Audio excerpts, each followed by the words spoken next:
have this going this way and this going that way. Forming an X. We call it the X factor. We have a background hill over here and some interesting hills in the back, way off.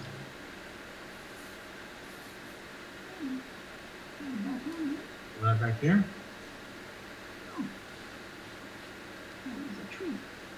And then our main tree, I'm just going to put in a big, like a big ice cream cone. Can you see that?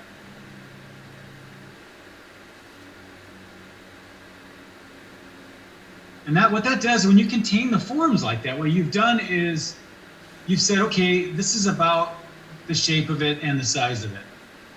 Now, of course, you know, there's other stuff that'll be off to the side and whatever, but generally, that's about it. And there's no point in putting all kinds of little details into it now. You just want the big general sizes and shapes. We have more little trees off into the background here. If you want to, you could put those in little V shapes too, if you feel so inclined. And then we have a bigger one here.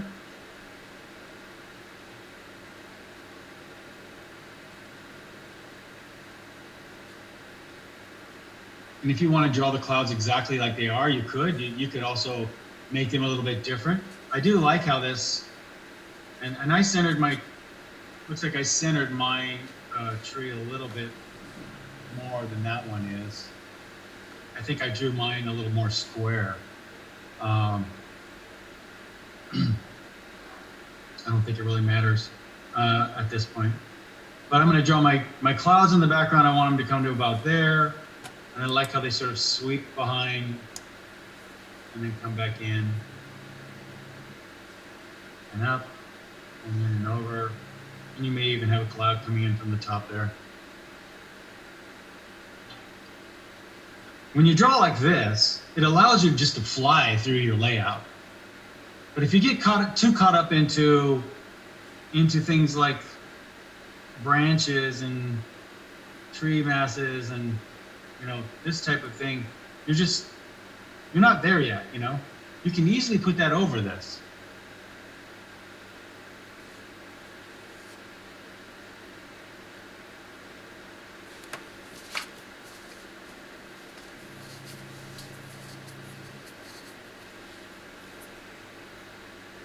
I think I'm going to go ahead and cut a little bit off this side.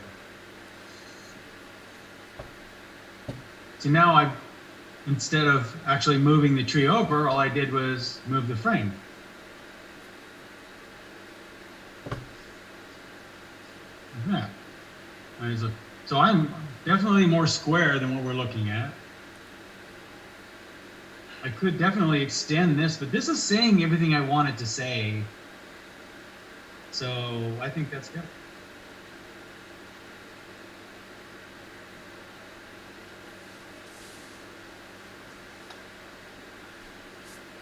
So in a big, broad way, I'm going to, am I going too fast again? No. Okay. I'm going to start laying in the sky color value, excuse me.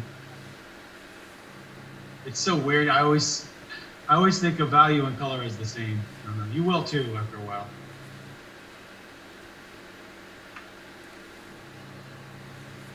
And if you want to break up your more contained shapes that you threw them down, like maybe you threw in this sort of kidney shape for the cloud, you certainly could come back in and break into some of those shapes.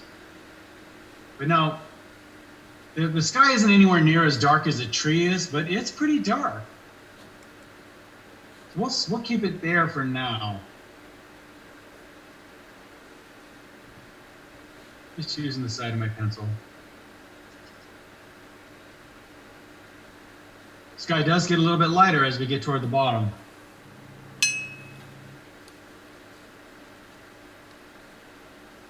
Like that.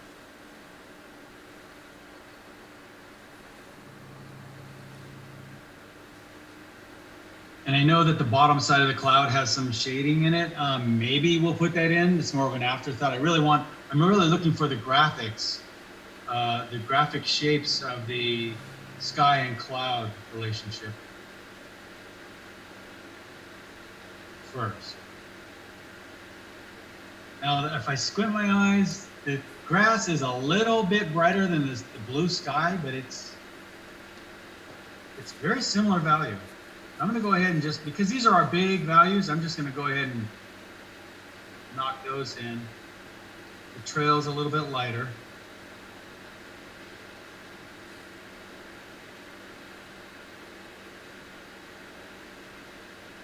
I'm going to go right over my shadow. And you can see how fast that is. But we use the side of our pencil.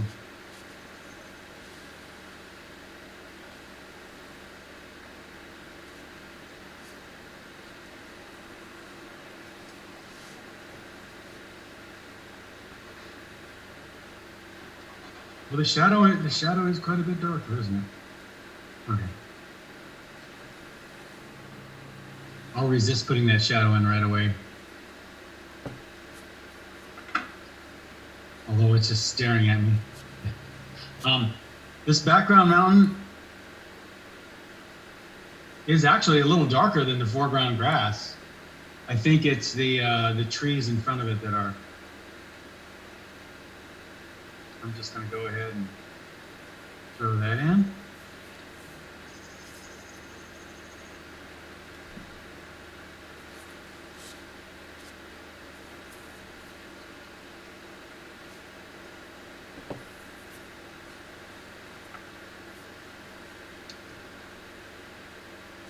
What's the softness of your pencil, Rob? It's just a basic #2 pencil. Your HB, yeah. I think it's the most normal pencil there is, or is it? I think HB is. Yeah. It's just a really basic one, yeah. And now let's go ahead and start throwing in our shape of the tree.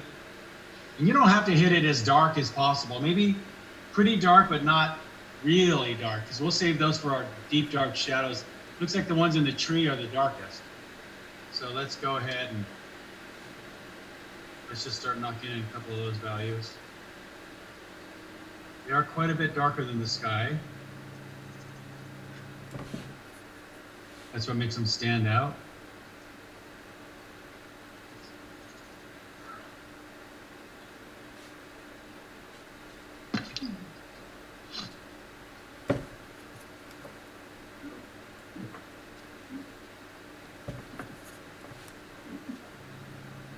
I'm not really thinking about tree branches or anything like that. Just, it's a really sort of scattered pattern shape, but it does fit into this sort of V, or maybe a cone shape there.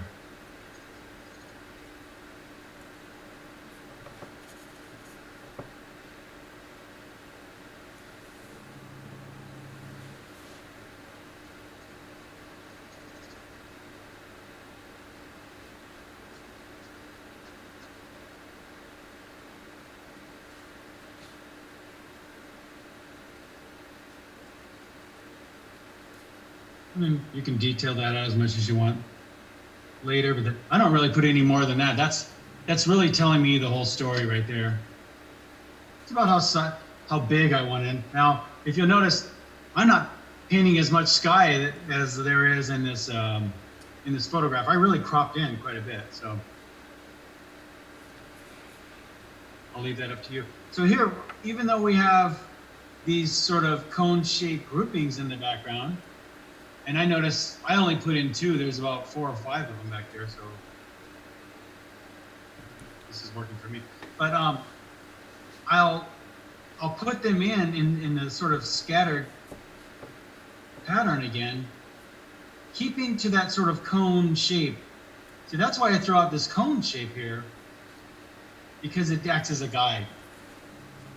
If you don't have those little guides sometimes when you're drawing trees, I don't know if you've ever had this experience, but the tree just starts going all over the place.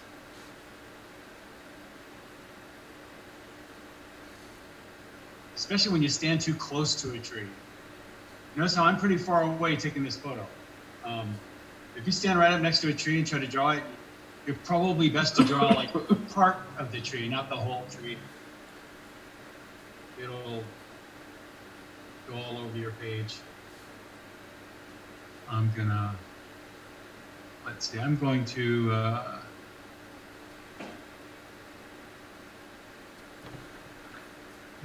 oops.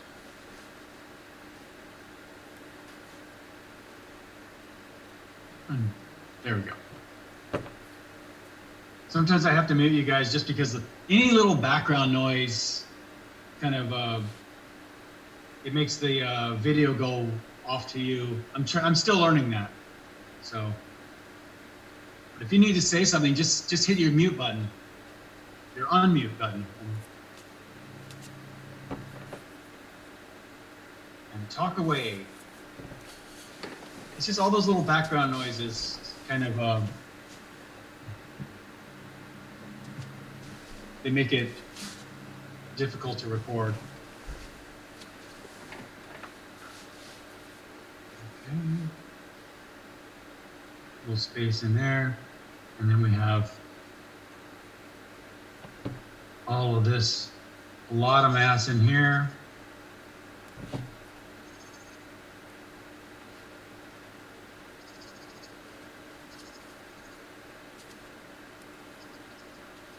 Good idea to vary your strokes too. I'm kind of doing all of mine in the same direction because I'm right-handed.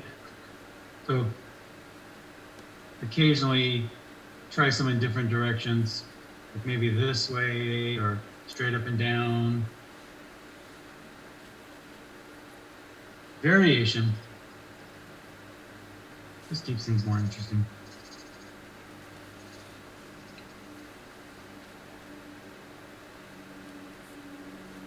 All right.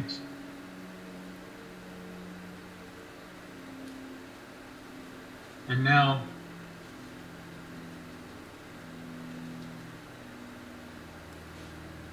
I'll give you a little time on that. We have a couple little sort of tree-ish shapes back here. Somebody could make a argument for them.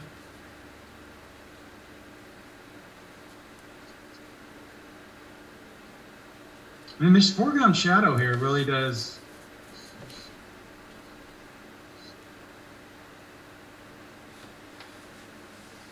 It's not nearly as dark as these guys, but it is pretty dark.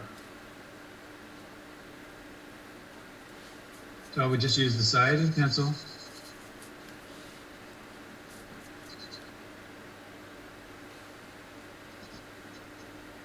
And as you go over the path, keep the path about the same value as this. That way,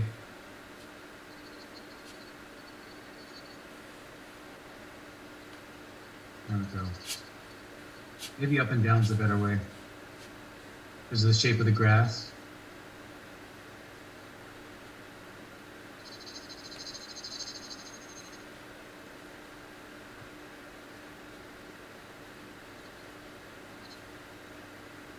And there's a couple more shadows too. You can take some grasses over the path here. It won't look like the letter S, it just kind of like a little meandering shape.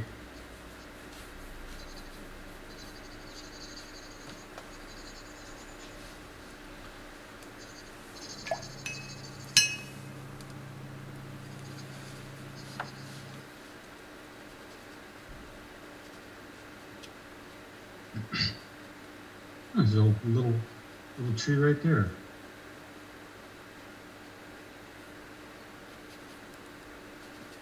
Mention him.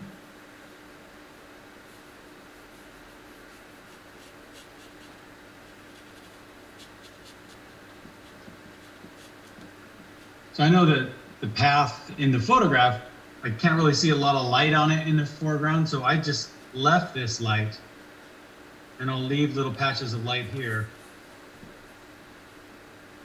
Because I like to see the light going into shadow and then coming out of shadow. I don't know why, but it just seems like after doing a lot of paintings, it tells the story a little bit better. I don't know. It explains itself better. Okay, see, I'm starting to nitpick. Yeah. Now what I need is some darks, some real darks, and most of the darks are really found in this main tree. And if you'll look, every little, I'll just draw right here, every little sort of umbrella shape of the, I guess you could call it canopy shape or something. Every little shape has a shadow under it. All right, and this part comes out into light. So you could just throw your shapes on like that. I mean, they do fall into that sort of category of shapes. We used to call them umbrella shapes. So now I'll just come back in, and where the light's hitting it, really give yourself some dark. Those are about the darkest darks in the piece. Rob, Yeah. when you start doing the details, where's the transition from when you've mapped out the overall composition and the graphic relationship of all the shapes to where you're using the darks and lights to create a focal point? And also, how do you avoid making all the interesting darks and lights detract? I mean, like, focal point, when do you decide on it, and how do you keep the interesting darks and lights that occur in other places from detracting from the focal point? Yeah. Yeah, you notice how I went right for my focal point first. So even though I'm noticing that this tree over here is probably darker down in here, I'm going to hit some darks in there, but I don't want them to be as active as this. So I'm going for this first. You're probably going to want your most activity here, I would think. And I'll play these down. Like, for instance, I do want darks in here, but I'm just going to put them down about like this, about like that. And then in the end, what happens is in the end, that's when you come back and you'll give it, I like to say, a little love, you know? You come back in and some edges, give it a little time. Okay? So you're gonna want your most contrast in here. Even though I'm noticing over here on this tree, in the corner, it does have more contrast. You're the one that controls that. Yeah, in the beginning, I just work on my big shapes, then I start going to smaller shapes, and then after I've got all these things laid in, I'm going to concentrate on this focal point.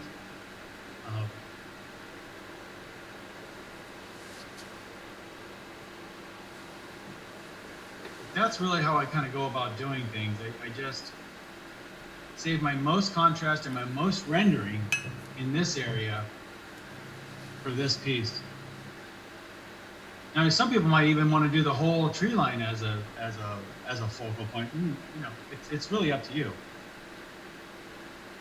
Now, you could have a whole bunch of detail in this, and then hyper detail this. It's all relative. So I don't have very much detail over here. Now, I might want to actually even throw in a few little tree branches in there. I don't know if you can even see that. I'll throw in some through these little gaps where we see a few little light spots and whatever. I'll throw in a little bit of maybe here. Throw in a branch or two. And I always think of the branches starting at the bottom off kind of thick and then getting a little thinner as they get toward the top.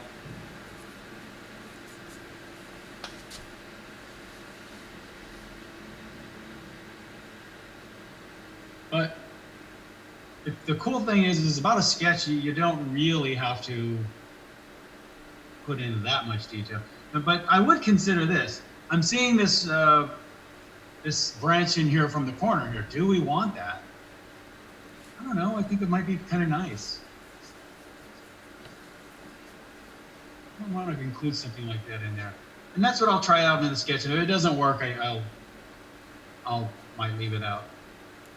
That's what sketches are for. I think it's working. And that would be the dark on light branches. But I'm also noticing these little light on dark branches in here. And you see the little twigs and branches that are coming out here? I'm not even going to try to, well, I guess I could. I'll throw in something light like that in there. And then I could do something like that. Just to tell myself I want a little light on my dark. So I have the dark on light, plenty of dark on light in this painting, but a little light on dark might be nice too. So I'm going to hit just a little something in there to tell me, don't forget, maybe hit a little light branch in there or something. They're really minor, but when you leave them out, something looks like it might be missing. Yeah.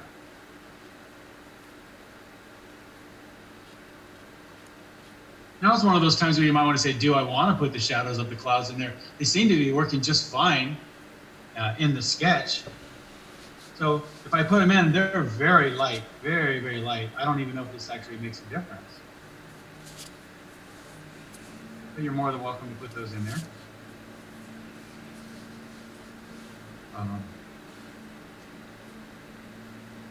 They don't seem to be making too much of a difference. At least that gives me a plan.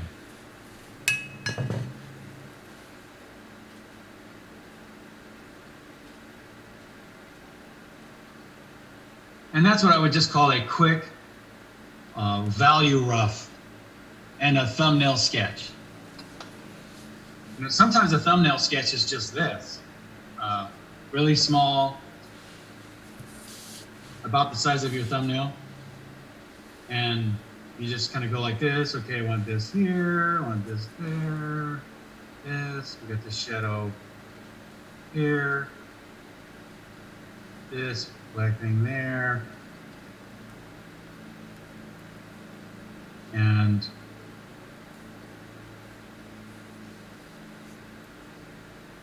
then you just ask yourself, is that the arrangement I want? Or maybe I want to take this main line, this main hillside line down. But that would be a quick thumbnail sketch. And you see how fast I did it, right?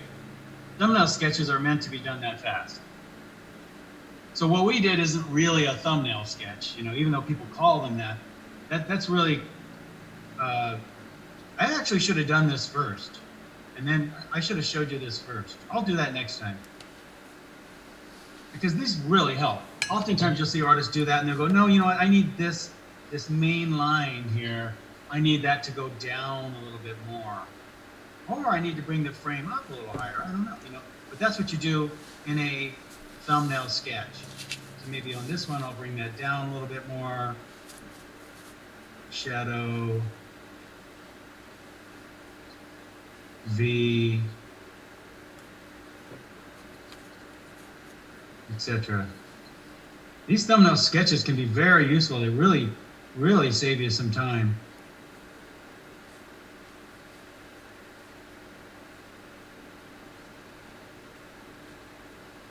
So,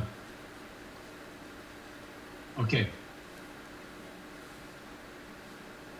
But I think this works just fine. Okay. Now, I'll put that over here. And shall we get to some watercolor painting? How about that? Let me make that a little bigger here. All right, maybe a little bit smaller. Let's see how wide that is. Okay, that's good. Detail. So it might be better to look at it a little bit smaller up on your computer. I don't know, some of you might have printed it out too. just, just don't hold it right up close to your face. Just hold it a little further away. If you can lean it up on something or what have you. Shall I get started? Yes. Okay. I'm just going to start off with that first line, and I'm going to start, yeah, it's pretty low. I'm going to start it down here. Gives us a little more room for sky. We have this other form in the back here.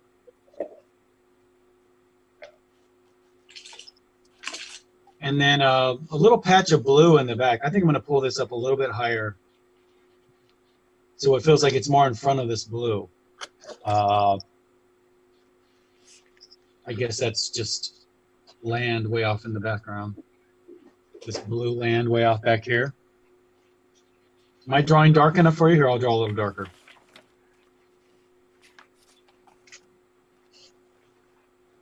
Those lines are critical.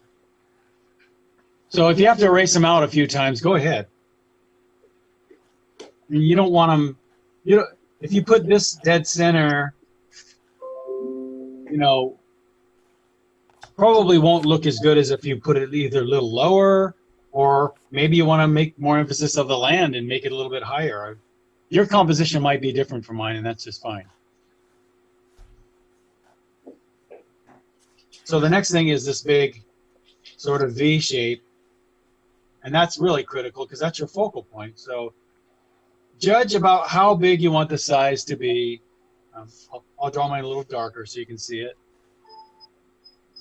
Something about like that.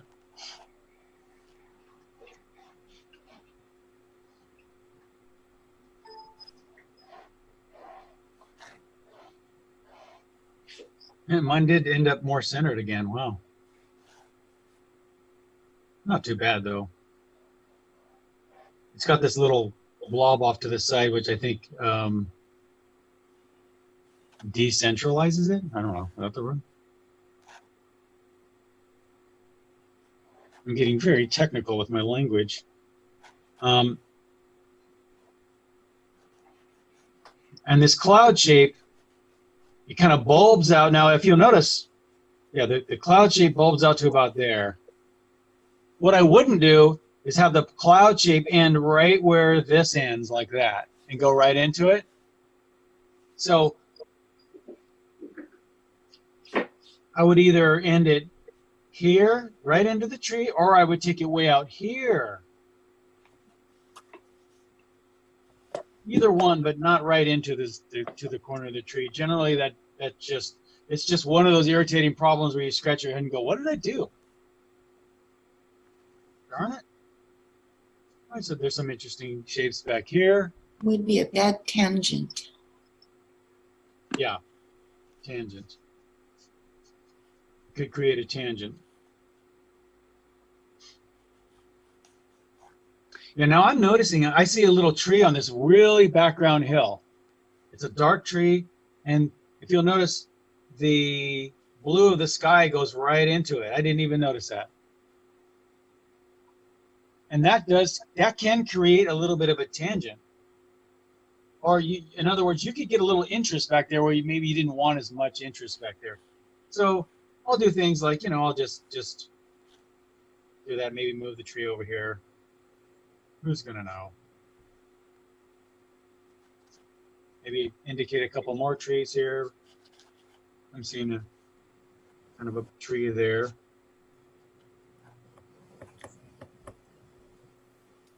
And we have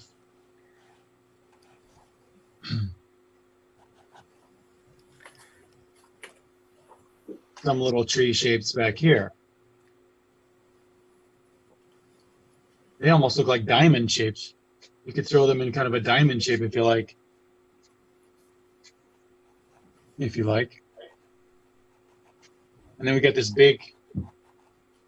bigger tree over here. I'm not making such a big deal out of it. I kind of slipped another tree in there. Let's see, something like that. You could just box it into like this. A lot of people just go like this. Okay, that's about there. Just box it in. That works for me.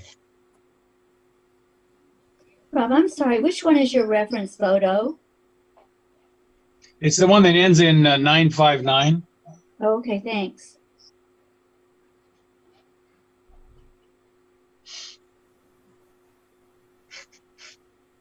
Okay, now we have this path. Now, it might be tempting, and even in the photo, it's pretty close to the center. I'm going to make my path way off over here. I think I like that better.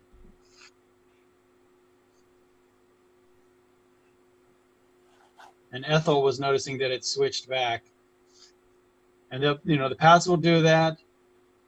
So it looks like Superman. The S shape. Yeah. Or a big lightning bolt or something. When you put it in, yeah, when you first put it in, then after you throw little switchbacks of grass over it and everything, it just doesn't look like, it just looks like a path.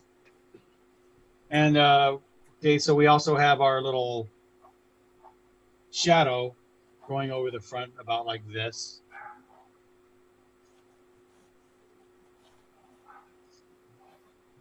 Something like that. I'm even noticing a little patch of shadow here in the corner. That's actually a nice move.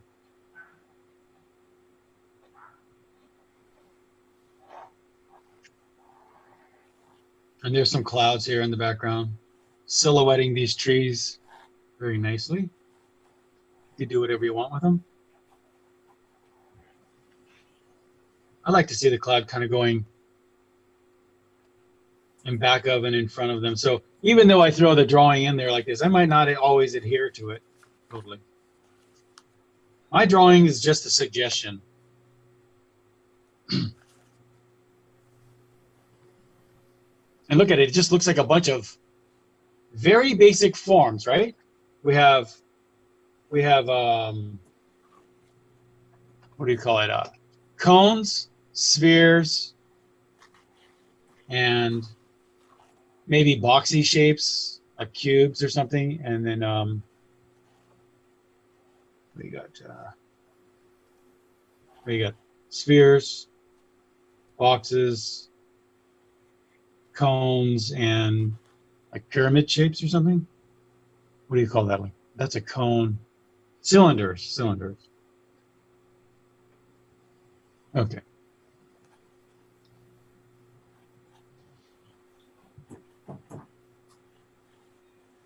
All right. I'm just going to notice here really quickly that I have, since this is my main theme here, my main guy or girl, throw it in there. Just going to give it some little areas of interest. I certainly could do this with the brush.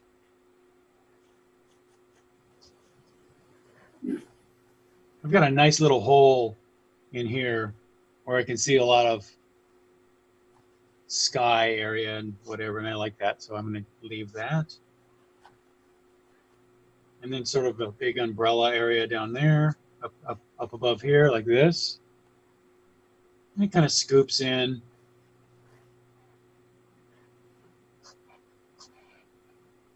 Just giving myself some basic shapes in there. A little more detail.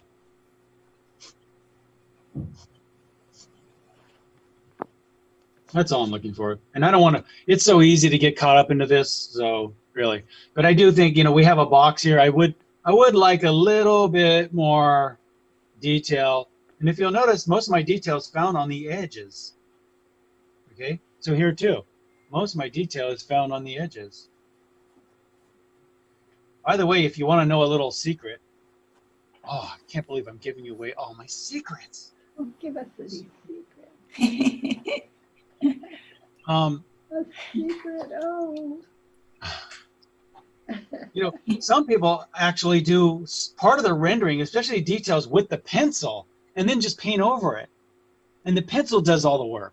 Like a good idea. Like for instance, let's say, remember when we talked about this little light branch in here?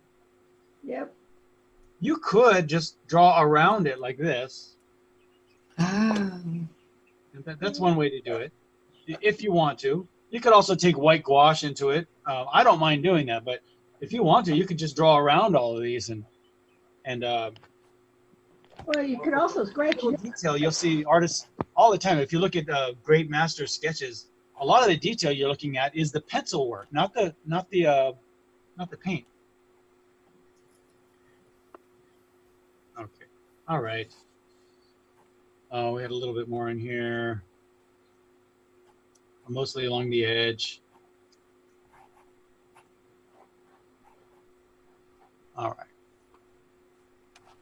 Okay. What am I looking at?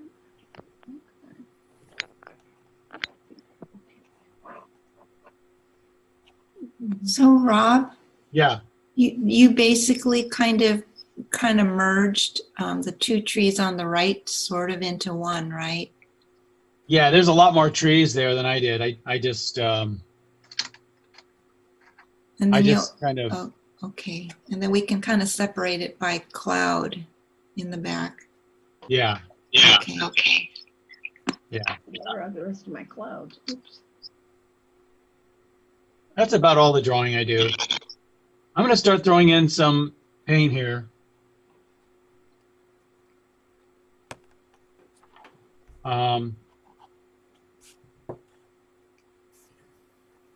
Wow. How did I do this last time? Did I just do the demo and then I had you guys finish up? That's what I did, right? Yeah. Yeah, I think we kind of followed along a little bit. Oh, okay. I Okay. followed along. All right. I did. Yeah, I just followed along. Okay. I forgot which way I did it. Okay, so I'm going to go ahead and this is just ultramarine blue comes into here. And now, if you have a wet brush handy, which I don't, let me go get one.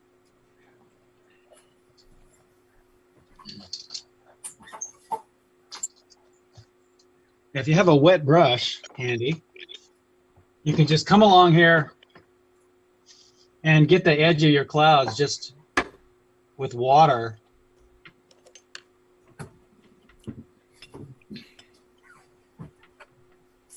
Like that. So you get a nice soft edge. Now my lines are drawn pretty dark, so you'll be able to see them. You don't have to draw them as dark as I draw mine. I just do it for the demo. It's all for you. And then I'm getting into lighter sky down here at the bottom, so I'm going to just add water.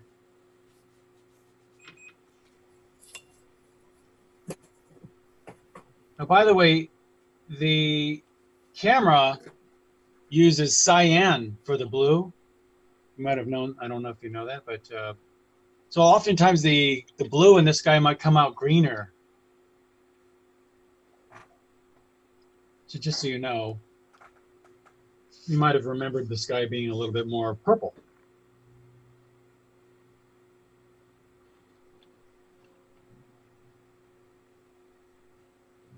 Okay, let's stop fussing this.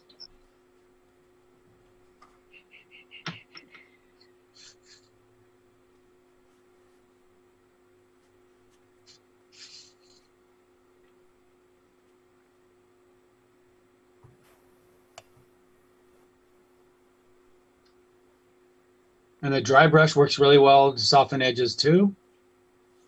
Any way you can soften an edge is fine.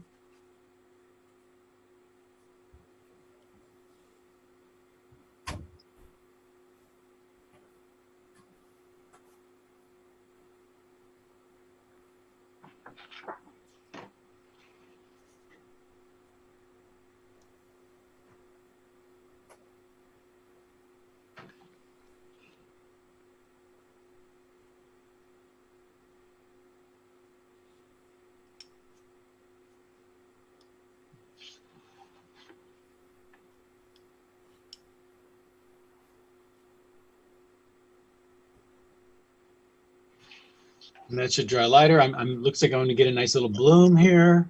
All kinds of wonderful little watercolor effects. And notice how I painted them right over the trees.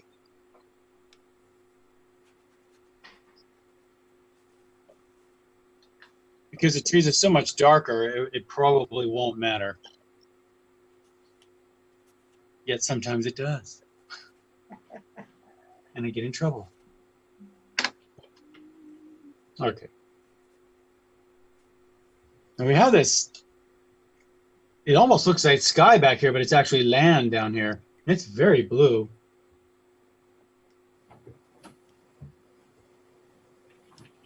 I think I'm going to make it a little bit more on the violet side. So I'm going to add just a little bit of magenta to that color. Right there. That's a bit dark.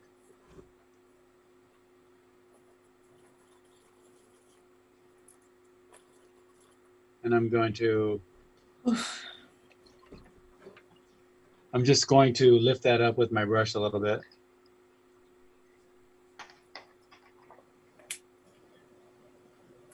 And just add a little bit of water.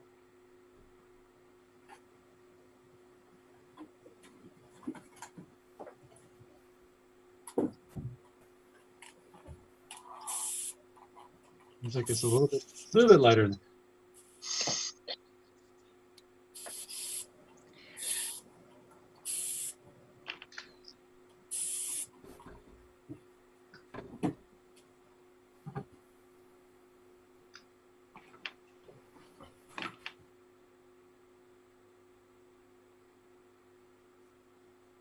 Whoops, what happened?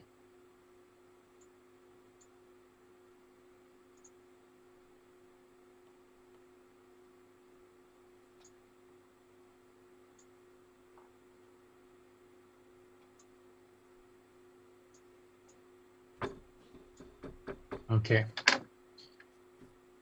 We're still recording. Let's see. Oh boy.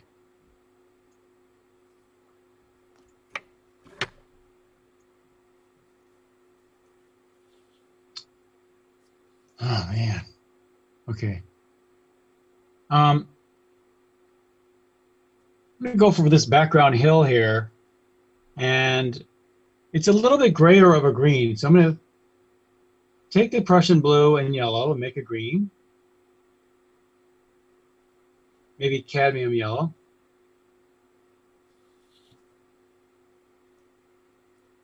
Then if you add just a touch of red to it, see? It's kind of a grayer green. You know, sometimes in springtime, these hills get so green. Even hills that are far away are ridiculously green.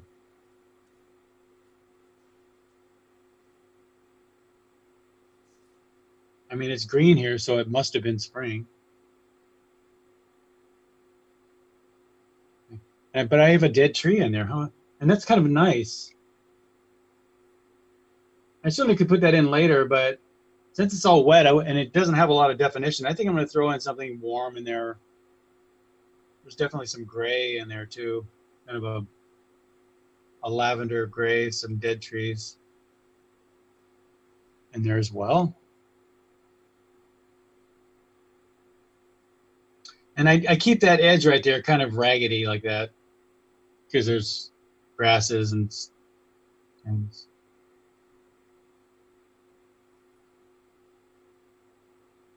And that's just all wet into wet. We certainly could come back. We will come back into that later. I just want some kind of value back there. And I know it's pretty gray. If I want to make it prettier, I can just glaze a little bit of yellow into some of my green grasses back there if I want them. But I'm a little reluctant to do that because I have all this green in the foreground that I don't want to mess with. So let's throw that down next. Prussian blue and yellow.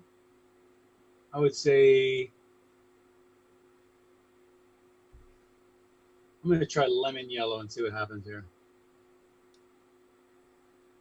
How does that look? Yeah.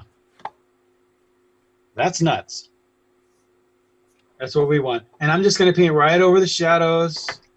I'm going to try to avoid the path. And if you'll notice, I'm using this dry brush technique right along the edge of the path. That's a great way to get a nice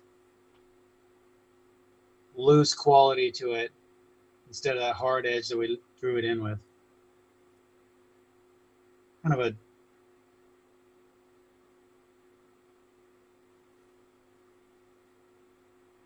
like that.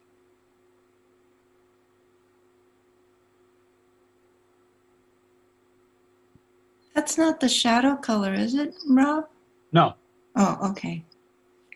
this is the green grass. I'll glaze the shadow over it Oh, okay, after- I see. I after got it. this is dry.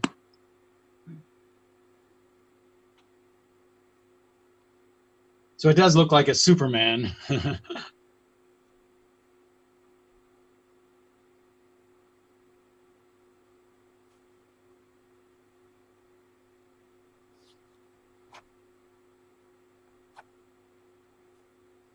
We have a bunch of gray, dead stuff over here you could put in if you like. I think maybe I'll just paint that green for now. This whole thing in green.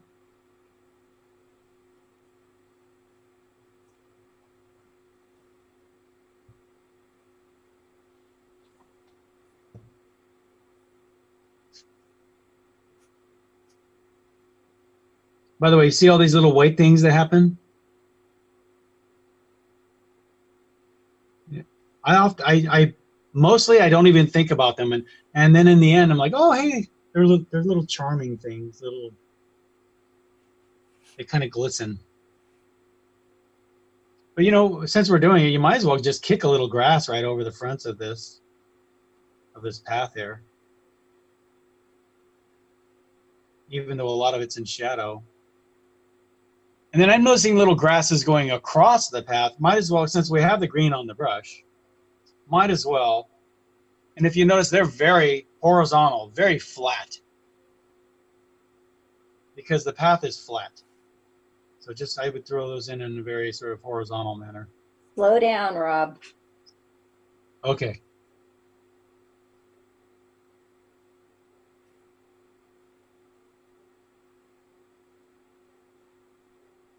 I'm like a racehorse over here.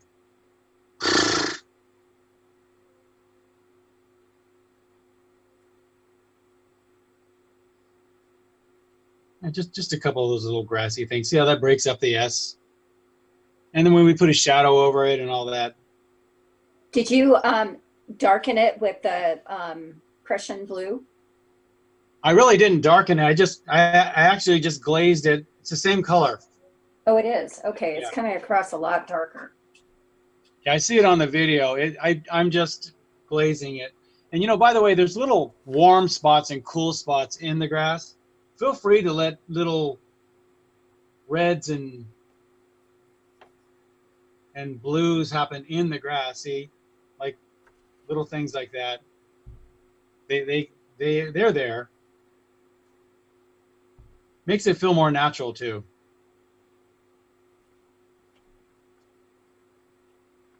The cool spots would probably represent dead grass. So if I came back with something like a little cooler like that, we do have all this dead grass here.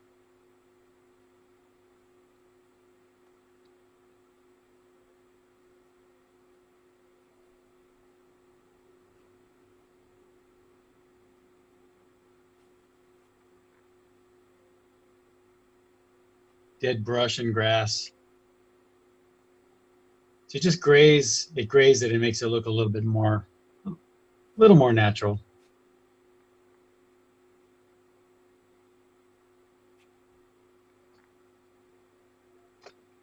And I'm looking at the path here.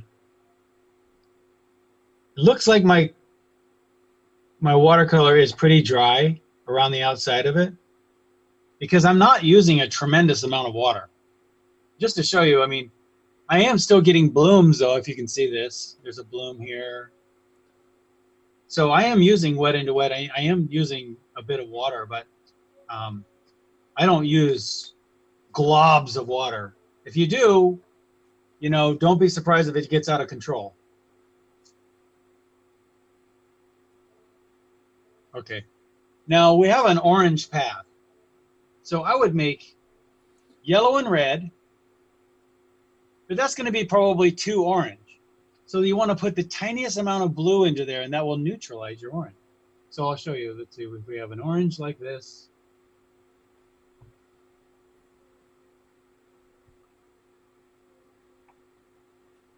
If I put an orange in there like this, it might be a little too much. Actually, that doesn't look too bad. Dang it.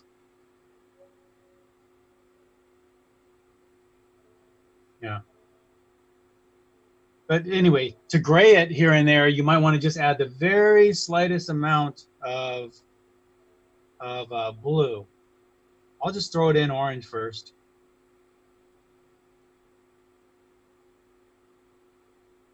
And don't worry if a little bit gets out into your grass. It could happen. Now, that might look, oh, actually it looks pretty good up on the camera. While I'm looking at it, it looks pretty intense. So I'm going to take just the slightest amount of blue here and there and see how I'm just neutralizing the color, just graying it here and there. That's all. I'll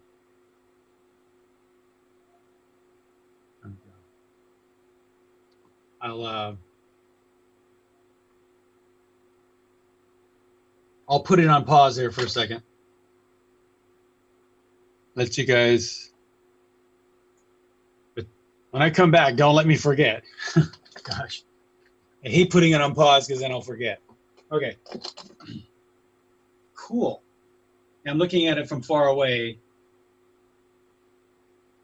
And if you get that little gut feeling, it tells you, yeah, things are coming along nicely. That's always a good thing. I'll be back in about 2 minutes.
Okay, first thing I'm going to do is hit the record button.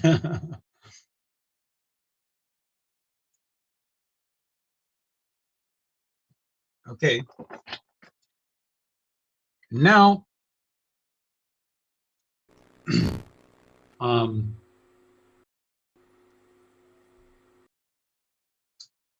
Let's start massing in our trees.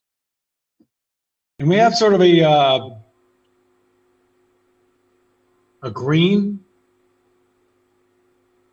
a dull green. Try mixing Prussian blue and yellow to get your nice bright green, and then add a little bit of magenta to it. That'll dull it.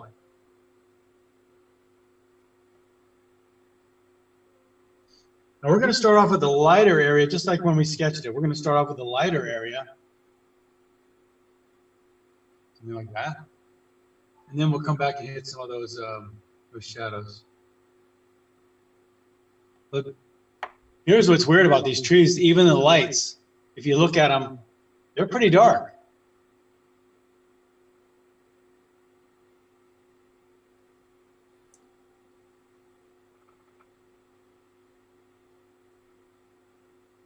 Okay.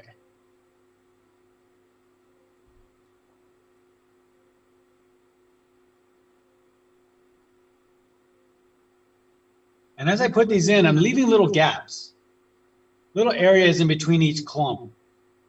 My clumps might not be exactly like what I'm looking at, but I just use it as a reference up there. I have a nice little clump over here.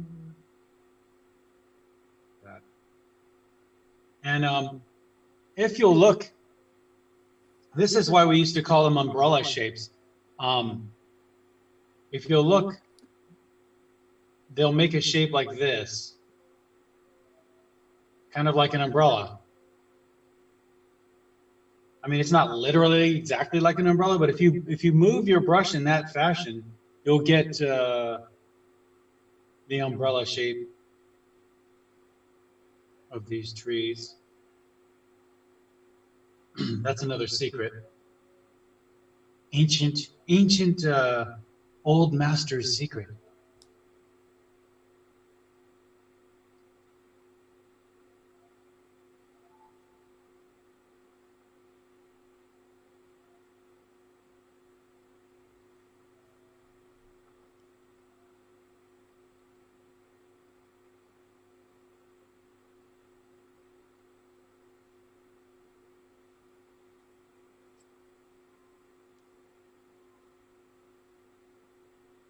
And I leave little gaps in there because you'll use those to throw in little, you know, whatever you call them, little branches and stuff. You need some little gaps in there.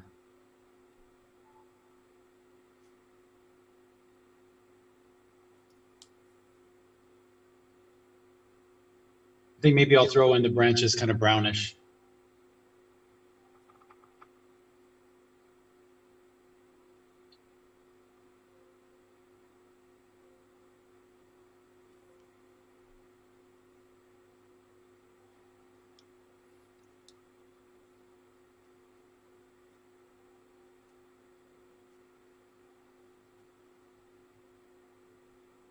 Bob, are you getting darker as you go down? What was that? I couldn't hear you. Is it getting darker as you go down, or is that just my screen? Maybe it's just my screen. No, they're about the same. They're about the same.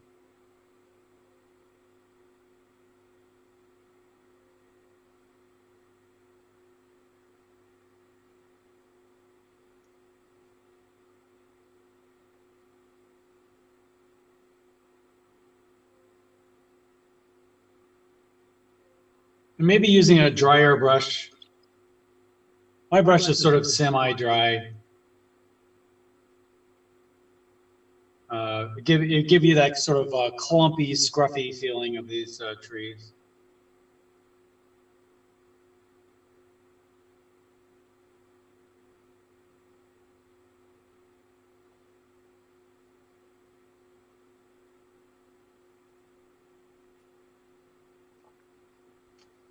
And that's basically one color, one value. I wouldn't worry about the shadows right now.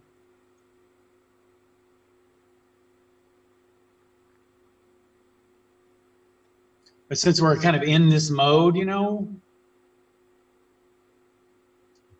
We kind of got our scruffy painting motor going.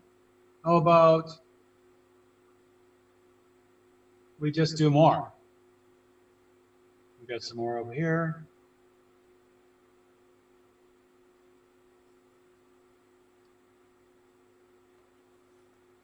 And oftentimes my trees that I make don't even really look like what I'm looking at. I like the freedom to be able to make them any way I want. Looks like the ones in the back are a little deader, and I do like the fact that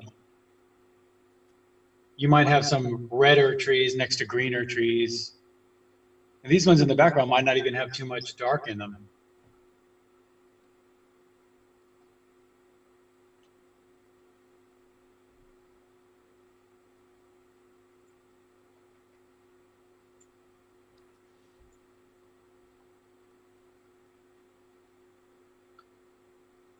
And there's a little overlapping here. I think that might get a little confusing, so I think I'll deal with that later. I think I might or I might just leave a little gap here. I don't know.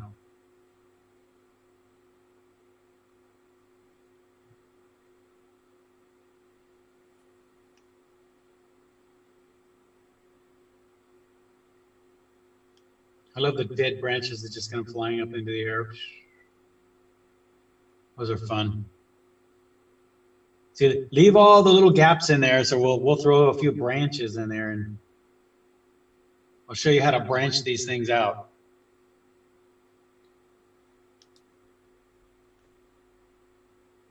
Almost want to just leave them like that, actually. I haven't looked at them on the screen. It looks pretty. I'm looking at it really small up on the screen, and it looks pretty good. Pretty good is pretty good. And we do have this tree over here. It's a bit darker. I told you I would probably want it a little bit lighter and not so much detail. So I'm just going to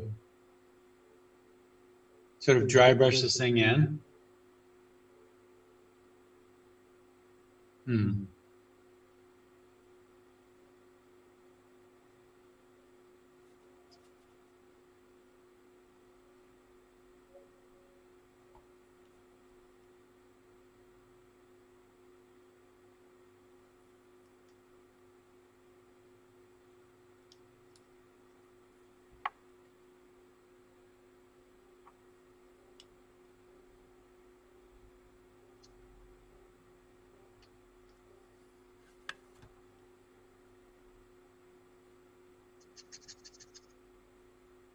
A lot of dry brushing.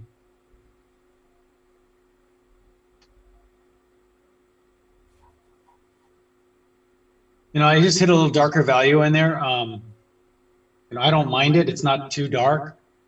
So, you know, I'll just leave it. Just use your own judgment on those things.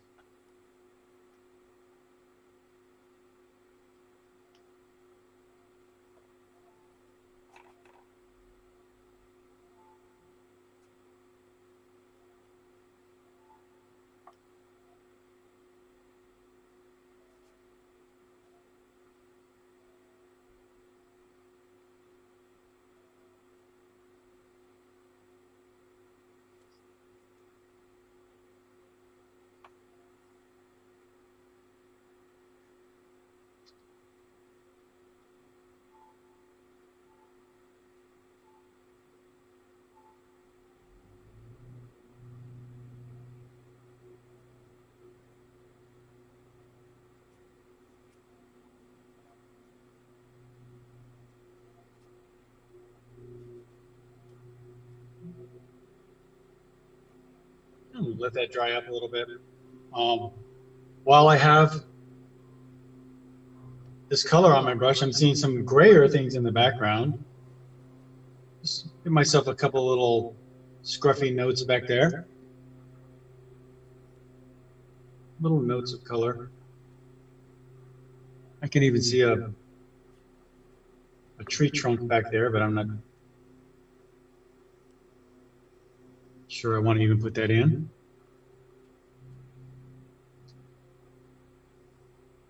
I don't want this background hill to be extremely competitive.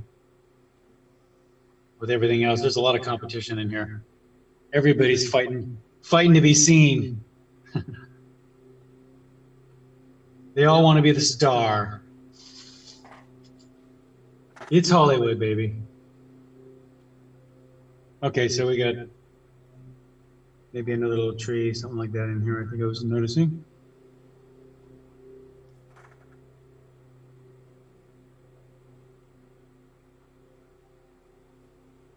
A pine or something. I think when I hit that a little bit lighter, I just dab that with my towel. When I hit these darks in the foreground, it should go whoosh, off into the background.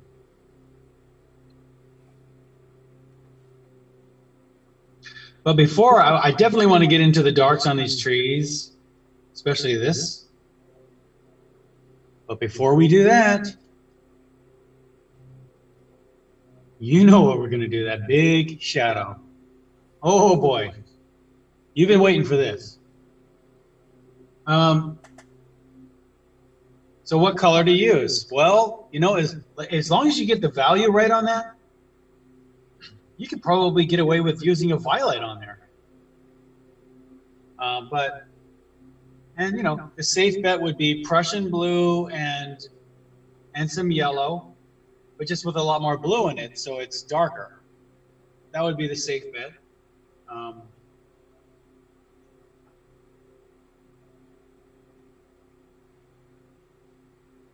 I can use some violet here. Just use ultramarine, and magenta.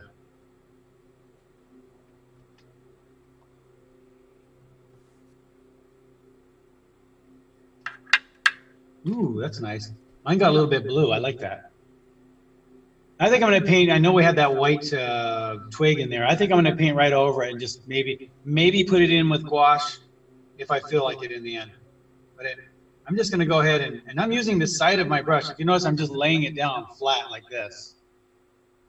I'm not doing this. See, I'm doing this. Just using the side of my brush. Look how fast that is. Are you doing that as a wash or? It's just a glaze, yeah. A glaze, okay.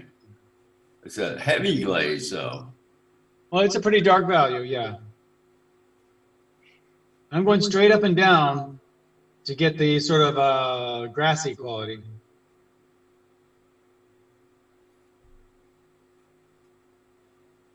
You can scruff that in, maybe dry brush if you like, or yeah.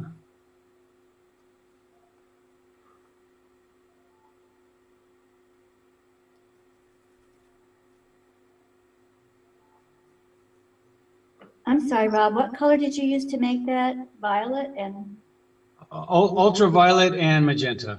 oh, thank you, sorry. Yeah. Now, you notice I didn't pull any over the road.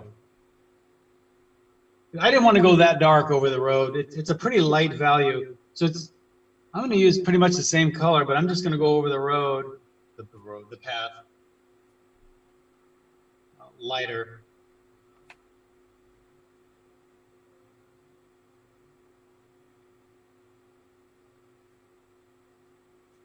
So what do you mean that you're going over the road lighter? So you put more water into the Prussian blue? I'm not using as much. I'm just watering it down a little bit more. Okay. Yeah. See how it feels like you got light over here and you got shadow over there? That's all. Now, by the way, since the light is coming in our piece from this direction, you will get pieces of grass casting little shadows onto the road like this. From the right side going left. And see, they make a difference though, they do. Just put a couple of them in there. There. A little bit there, that's about it.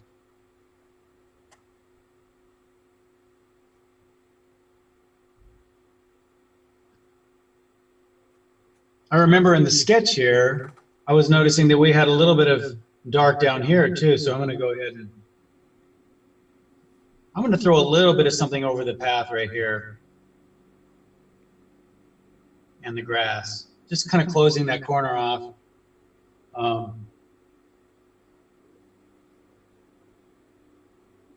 go up and down so I get a grassy shape.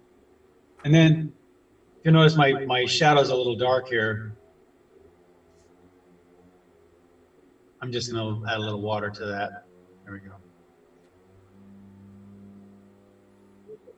Like that. Not a big deal, but it does matter. It all matters. I'm even seeing another little shadow way up here. I like it. I just throw it in like that, and then looks like a line, and then I just go down and then up to break up the lineage. The lineage. No, that wouldn't be lineage. The straightness of it.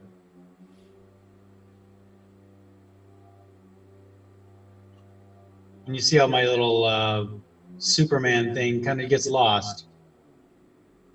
Especially after you kick some grass over the front of it.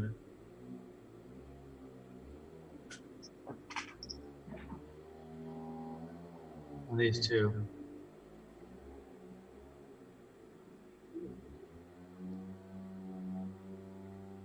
Notice even in the shadow there are dark and light spots. Yeah. I don't like my paths to be too manicured. So maybe break up the edges a little bit more.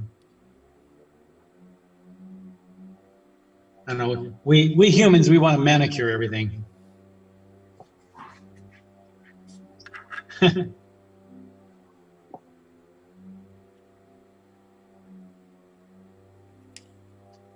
Oh boy.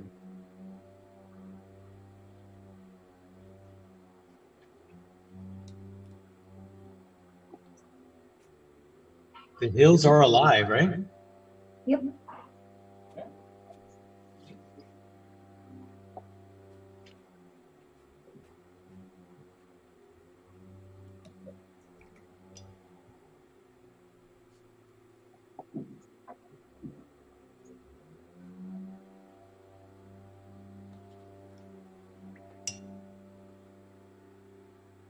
Okay.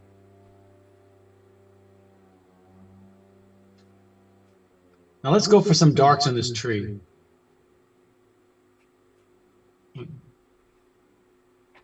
I'm going to see what just ultramarine blue looks like because they're pretty dark, and I'm glazing them over something like that at the base. Your darks will be found at the base of each little clump. So if we have a round clump here, it'll be found at the base of that clump like that. And, you know, dry brushing them in might work very nicely. I would use blues and violets. So maybe a blue violet. I want it drier than that.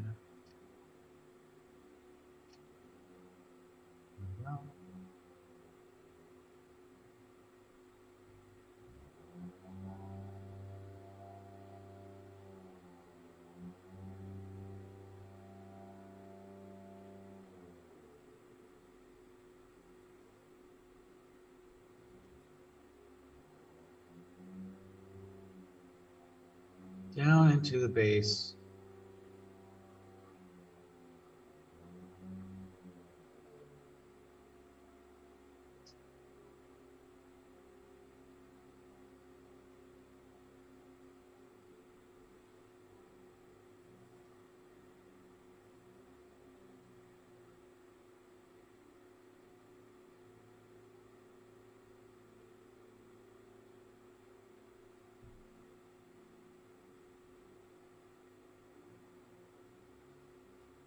I kind of like the blue.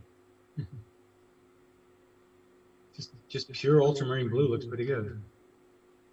Oh, we should have used more of that. All right. So the kind of the raggedy, the more raggedy your edges are, you know, with this dry brush kind of edge, it'll look like just billions of leaves.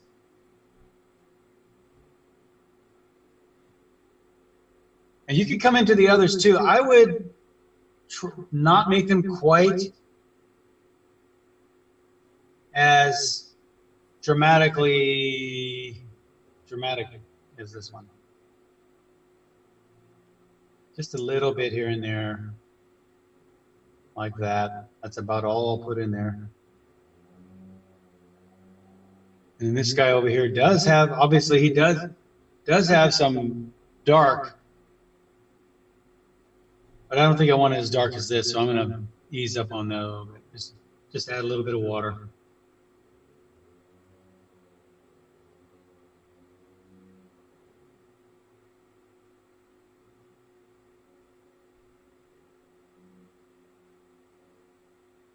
Just remember, every little blob,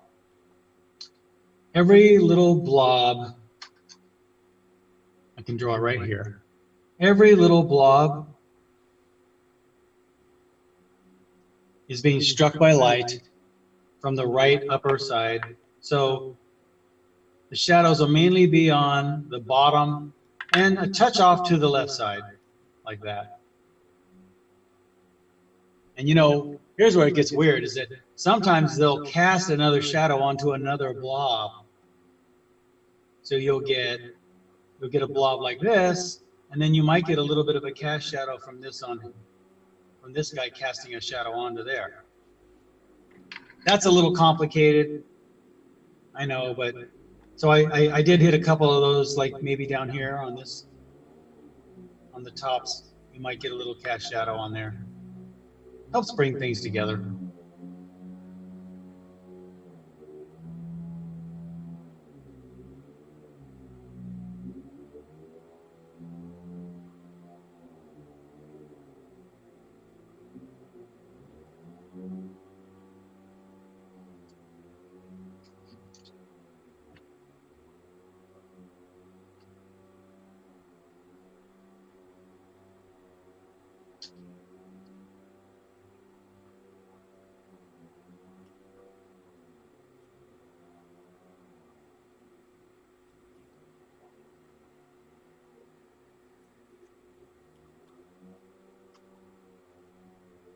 Okay.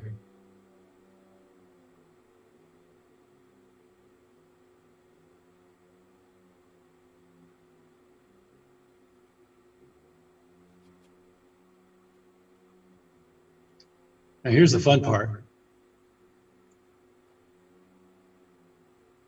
I'm going to go ahead and throw in some of these branches. And I'm using kind of an orange, a reddish orange. So it's a little on the dirty side too. So, so take your cad red, cad yellow, that'll give you a reddish orange. And then if there's something dirty next to it, like maybe a touch of green in it, just so it's not just perfectly orange, because I notice a lot in eucalyptus trees, they get a little bit on the orange side, the branches. They get almost every color. I mean, if you've been to the Arboretum, you know, they've got that rainbow one that does all kinds of things. So I'm just throwing in little branches, and you know what, let me make this a little bit, let me kind of a detail here. How's that? So I'm just throwing in myself some branches. I mean, branches like that, just connecting them. And if they go right over the top of one, you know, what you can do is, I would rather just go right over the top and then take a wet brush and just take it right off, like that. Rob, Yeah. when you did the branches, were you using a pen? No, I mean, no, isn't that crazy? This brush right here, The whole time you've been using the brush? Oh. I've only been using this one brush. Okay. That thing will paint an eyelash. Okay. I mean, it's ridiculous. And then it gives me a brush. I can get a like 1.5-inch wash by using the side of it, and then choke up and use the front of it. I mean, it's ridiculous. Okay. For painting this size, I don't even need any brush. This is the only brush I need. Wow. Okay. Thanks. Gosh. Yeah, it's a great question. I forgot, but honestly, I mean, I like it better. I hate to say this. I'm going to say it though. I like it better than the sable brush. I know that's sacrilege, but I have great luck with it.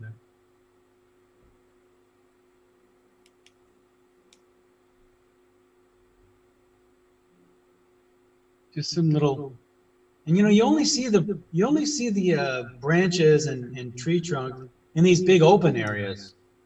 So that's why I left all these open areas. I'm noticing we're getting a little bit of one coming off over here. Something like that. That's where you see them.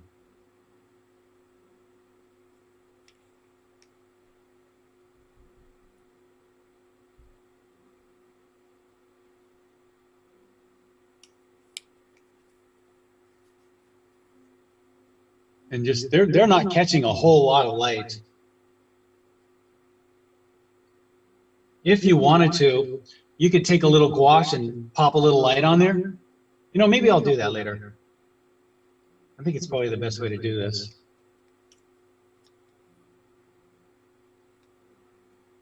Maybe I could have left each one light white.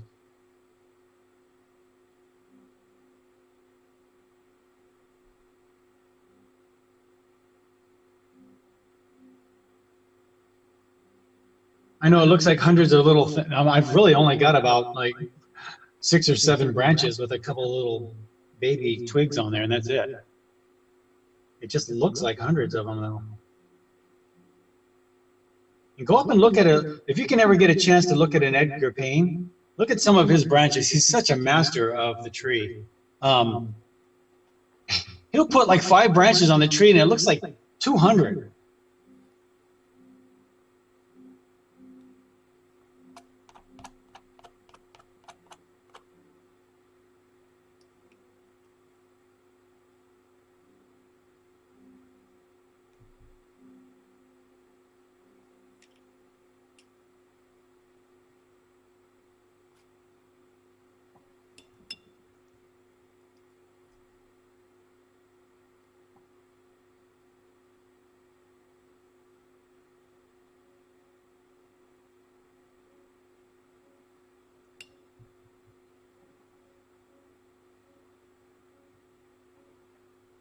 Same in here. That's a little dark. So I'm just going to take my little, my big secret weapon. I got these, I've downgraded my paper towels to the dollar store because I can't find them anywhere. Isn't that weird that they still haven't really brought back the paper products? After all this time, I'm having a hard time finding them. But you did find some at the dollar store? Yeah, I found some at the dollar store. That's the little secret, and they're cheap. $1. They're not that great though. Definitely, I'm spoiled with Aviva. Yeah. Yeah. But don't you think Viva's overkill for painting? Maybe not, huh? Not for oils, but I think it probably is for this.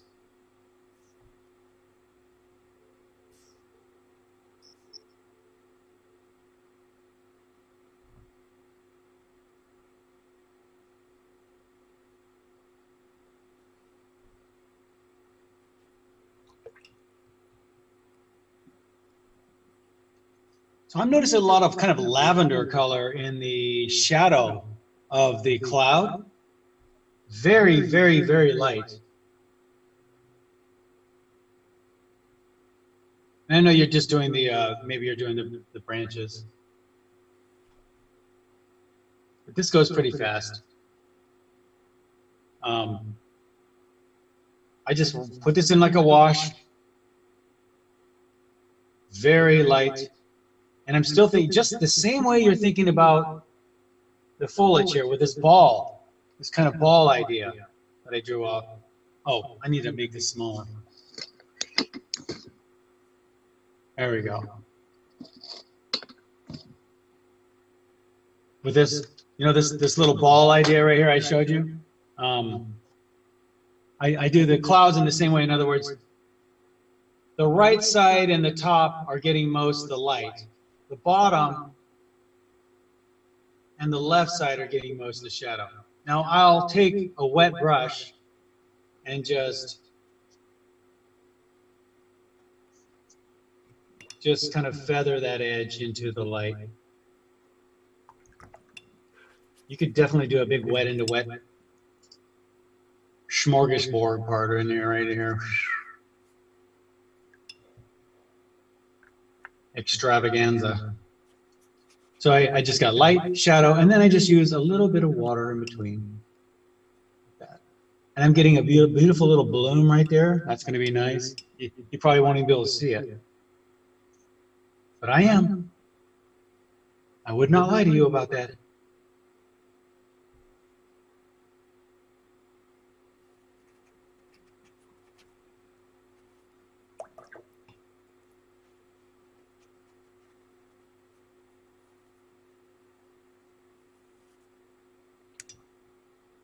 You know, white clouds can be nice, but and just leaving the white of the paper can be nice. I like to add a touch of yellowy or yellowy orange to it. So, and I mean very little.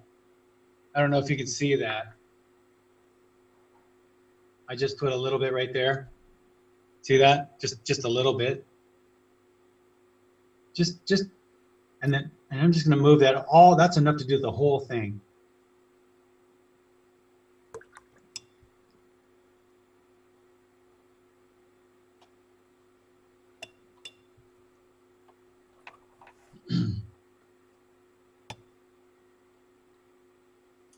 Yeah, it looks good. Thank you. Just gives you a little bit more feeling of light. That's all. Just a very less. I mean, if you have white, like let's say you're painting white. What are those white suds that come up on the beach? They're just as bright as the whitest clouds. I'll do the same thing. Just because a stark white usually just doesn't feel like sunlight. Or you could call it foam. Yeah, foam. Thank you. Yeah.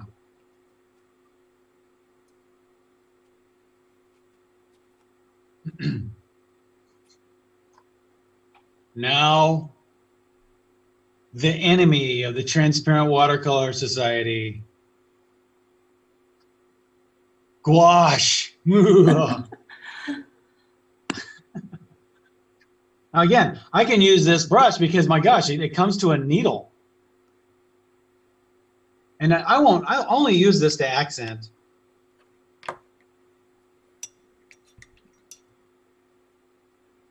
And again, every great master would look at you wondering why you would have a problem using white in a piece. They would tell you, use whatever you can.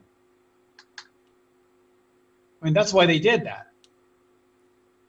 That's how I know they'd say that because, well, I've talked to them. Okay, remember our white one right here in the front? Watch how I do this. I just throw it in like white, like that, like that. Because you're a great master. I'm a great master BSer. No. And okay, so I'm just throwing those in. They will dry darker. And you know, it's just like doing the branches up above, but you're doing it in reverse. You're making white branches instead of dark branches. And so I have the dark up against the light. Now I have the light on the dark.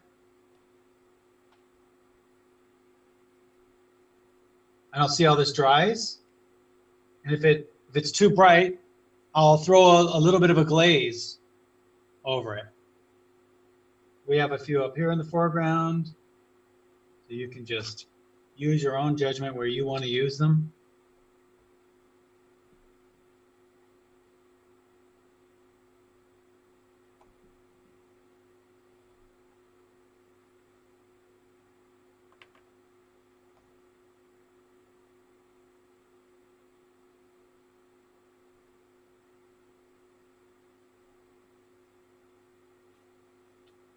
You know, I was talking about earlier, I do notice that there are a couple of branches up there on the tree that have a little light hitting them.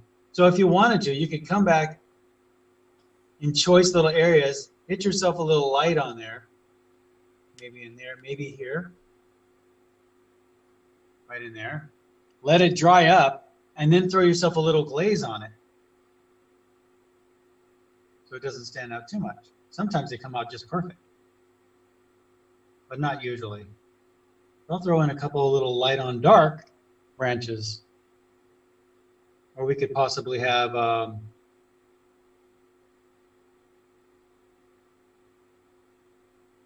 little branch catching light in the shadow. That's generally where you'll see it too, is in there.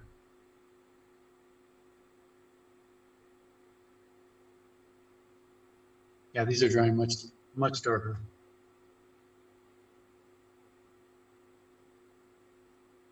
There's all kinds of scruffy stuff happening back there.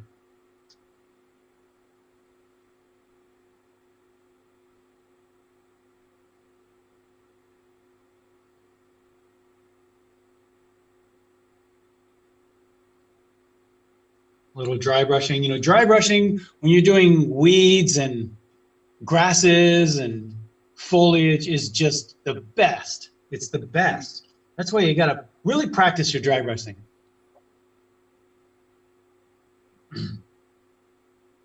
You can accomplish things really quick with dry brush.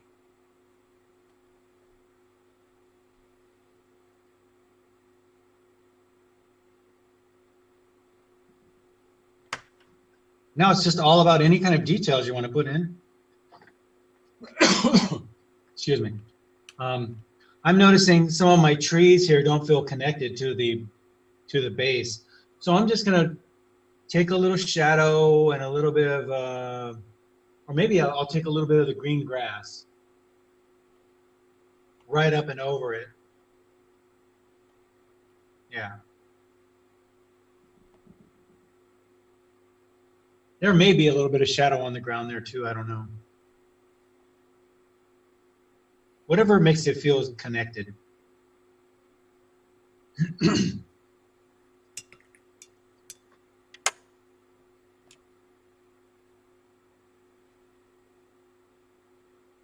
Any sort of reference or detail you want to put in the background.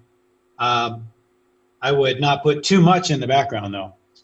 You can really get caught up and then you have all this interest in your background over here and you lose it off here. Okay, now my whites are pretty much dried up. So I'm going to take a little blue violet again and just glaze it right over this one. Okay. Rob? Yeah. Now, looking at the painting right now, to me, the shadow looks like the focal point. What shadow? This shadow on the foreground? The big one, yeah. Well, it shouldn't because there's so much activity back here. There's really not a whole Well, maybe, yeah, maybe I can't get close enough for, yeah. I mean, it definitely has some drama up here. And so, you know, if that's the case, then maybe the idea would be to come back into here and put even more detail. Uh-huh.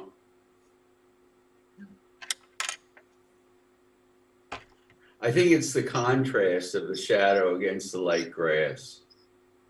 You know what's funny is I keep looking up on, I have the the little painting up on the screen that I'm looking at, that I'm painting, and it's much more contrasted than what I'm doing. I mean, the contrast and the light and the shadow here are like way more than mine. And that's what cameras do. They will over contrast things. At least that's my story. I'm sticking to it. Yeah. And did, your clouds, you've outlined the clouds, it looks like, in the photograph. Yeah, I did those pretty dark, just to show you guys where they were, and then I didn't erase them, so I just leave them. Oh, okay, that's the pencil marks. Yeah, Okay. yeah. I don't mind.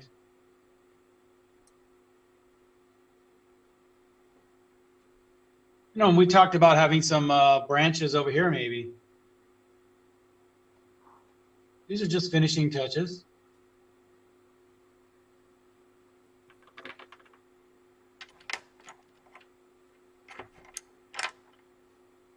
I hold my brush way back like this, you guys, way back at the base.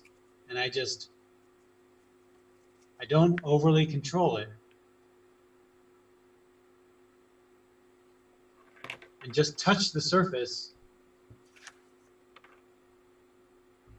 It's almost like I let the branch just tell me which direction it wants to go.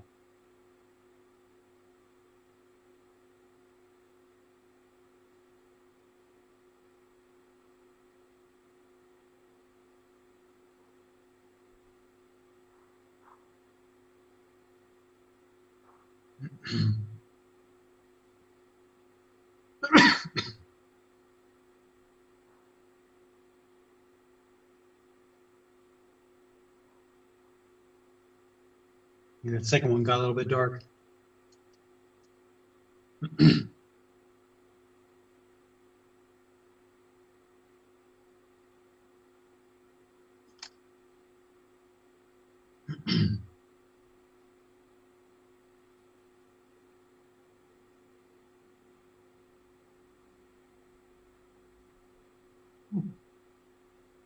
By working a little bit wet there.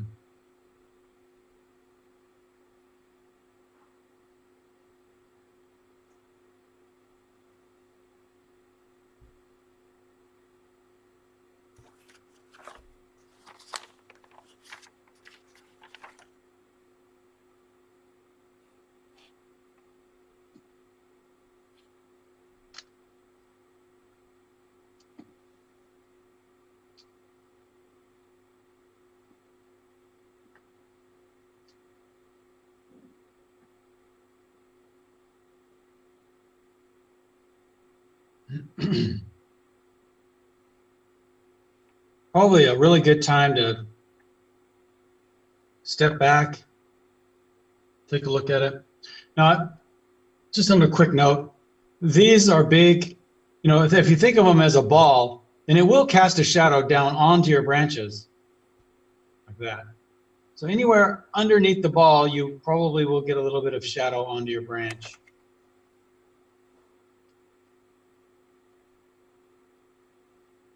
Sometimes that makes the branches feel more like they're part of the piece, not so detached.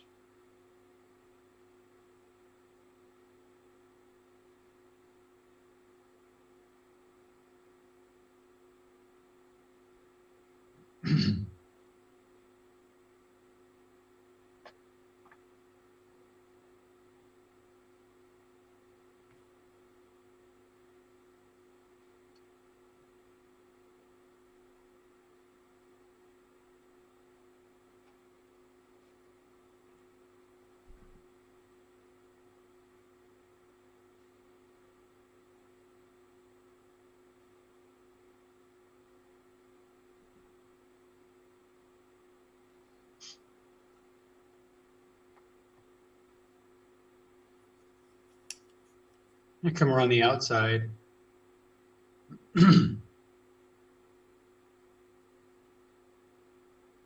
Just a couple of little leafy things that could happen around the outside. A lot of strong dark at the base here.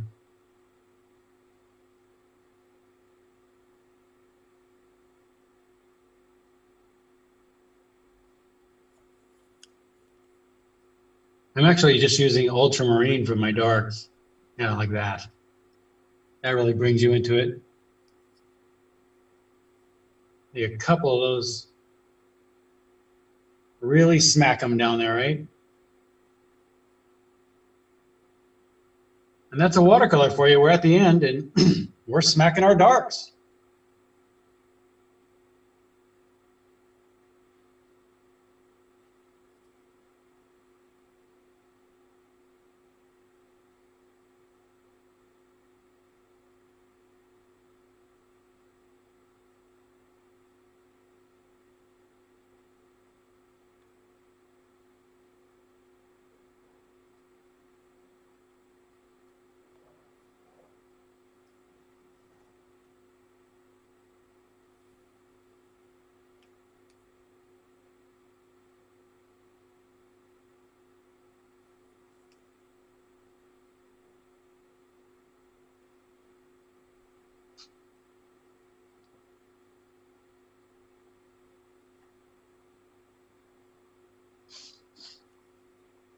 And then it's just a free-for-all now. I mean, you can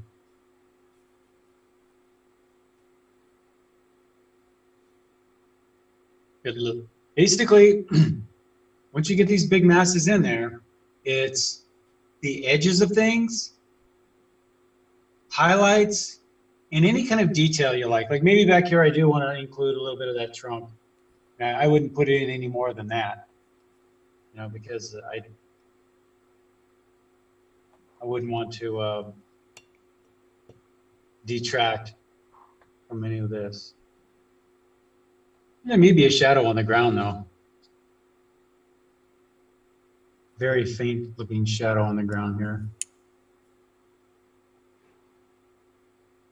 Don't want to give it hard edges though. Just take a little bit of water on the edges.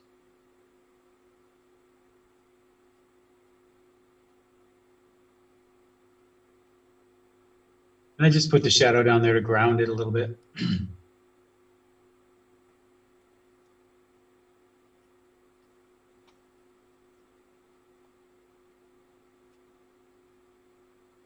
Sometimes my dark gets too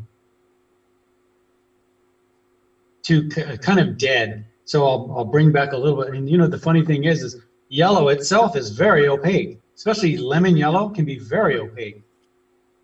So that's good enough to break up some of these shadows, just so they don't get too, I noticed they were getting a little bit stale. When they just get, there's no activity going in them, so I get a little bit in there. Maybe a couple more branches up here.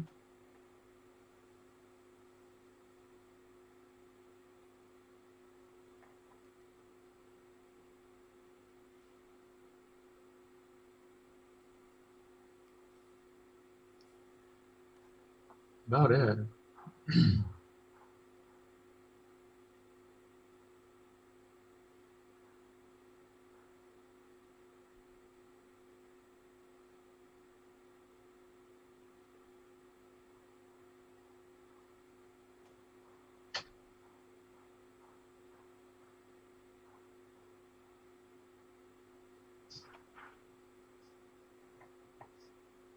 Maybe a signature.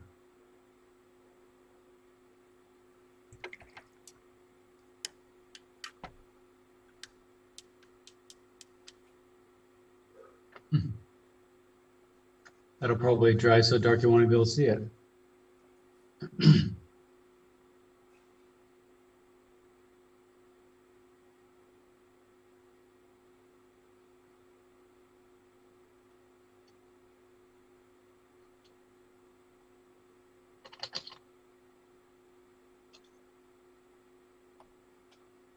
I'm noticing in this area right here, I've got a lot of sharp edges from the hills meeting the clouds.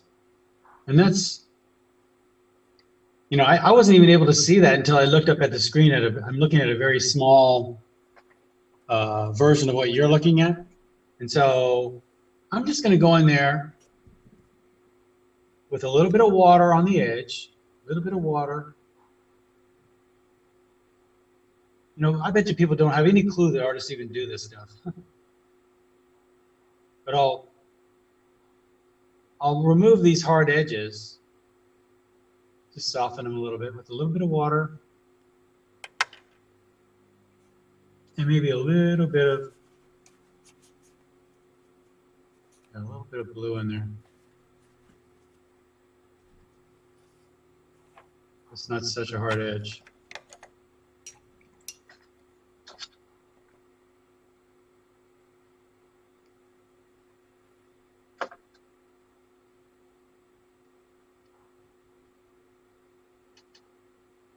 I'm going to show you a little trick.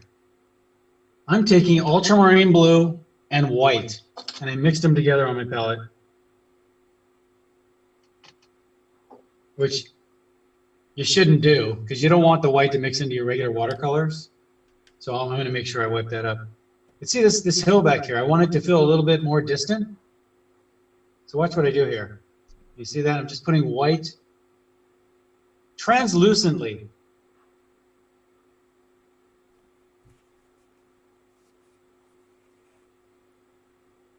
So there's still a lot of water in it.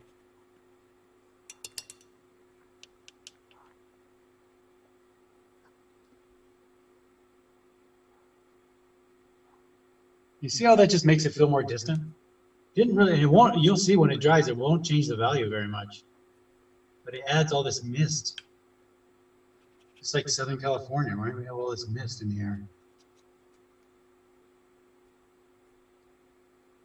They used to call it smog.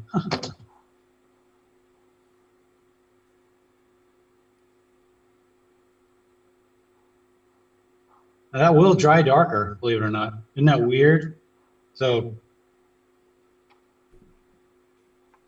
gouache can dry darker. I have a really hard edge right up in here. This is what I think about at this stage of the game. Just take a little water. I could scrub into that, but here's another little thing I do.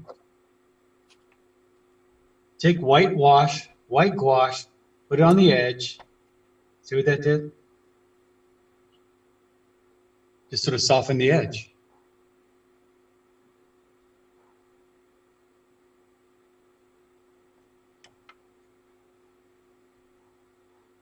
So you don't have that great deal of contrast, that's all.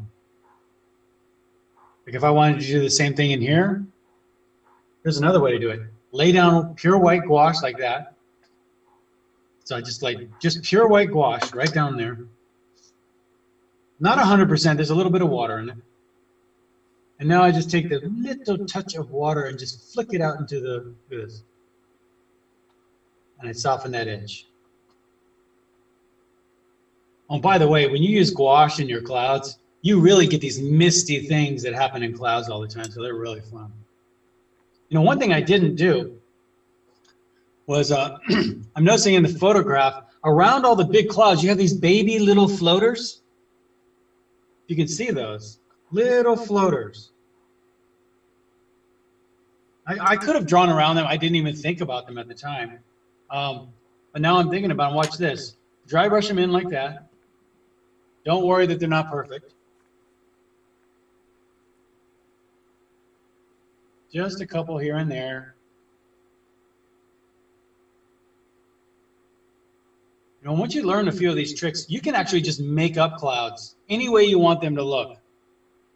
You can kind of use what's there as a reference, and then you know this sort of formula, so you can actually make up a cloud and put it anywhere you like.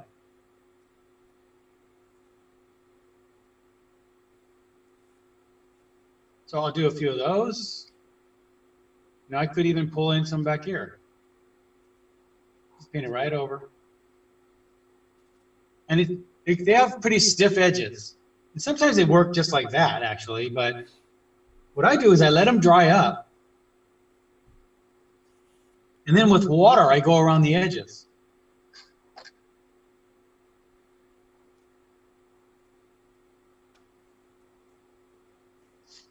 I think these ones are actually dried up pretty good. This is just water I'm using around the edges, and I'm just softening the edges. That's a little trick. That's another one of my tricks. That's like three big tricks, I think, too.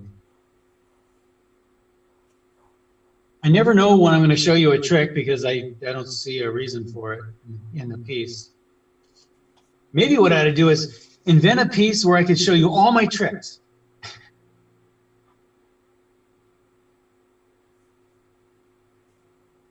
There are a lot of tricks. I think this piece has a lot of tricks, Rob. Thanks. Good. It's a hard one. It is? Yeah. Well, for me, it's got trees, hard. Yeah. Clouds, hard. Yeah. You know, the shadows just everything's hard, but that's good. It's good practice, so thanks. Well, that's what you do. You just get in there and play with. You don't know how to do it until you do it, and then you get in there and do it. I mean, Diane, you do those marvelous portraits, so you should be, I think Well, if you're having a problem with it, it's just a question of mileage. yeah, I'm not worried. definitely need. I'm not worried. Now, I know a lot of these look a little busy, but it's funny how much of this you lose. All these little washi marks I just put in there, they just turn into nothing after a while. You almost have to come back and reinforce the whole thing.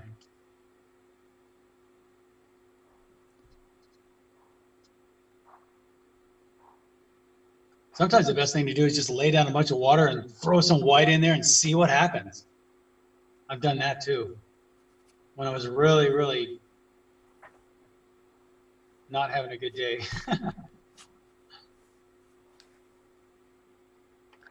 All right.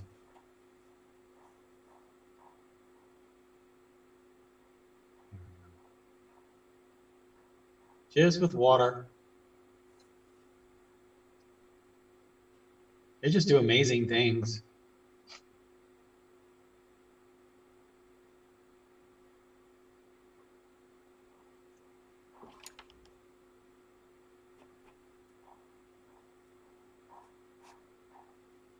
All right, you guys.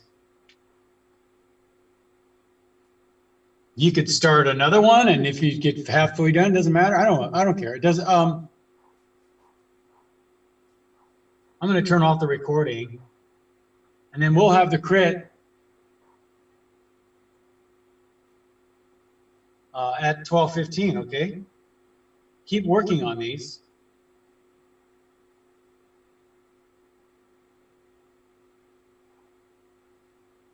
Like I say, if you want to start another one, I mean, some of you, I'm sure, could do another one. You still got, 35 minutes. Wait, 15 plus. I can add. Like 35, 40 minutes.